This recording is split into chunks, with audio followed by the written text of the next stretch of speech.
Now look, Harry. If I was in a bad mood, I could nick you for being drunk and incapable. Or unlawful possession of money. Being a public nuisance. Insulting behaviour. Disturbing the peace. Ruining my jacket. Ruining his jacket.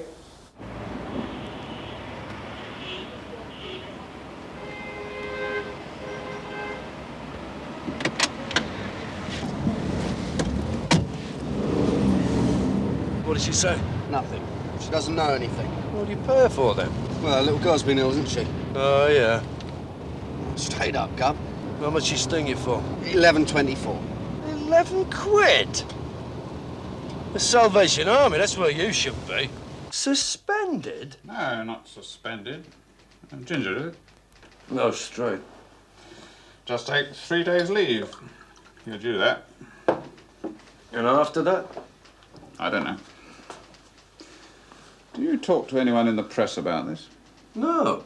No, they've got hold of the story. It's an executive decision now as to whether to throw you to the wolves. Cheers.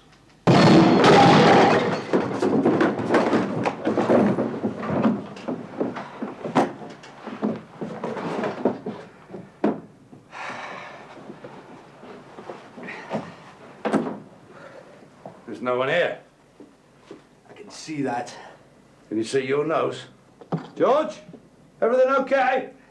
Yes, okay. George, get Jelinek up here, will you? They left without making the bed. The reason could be there's a dead man in it.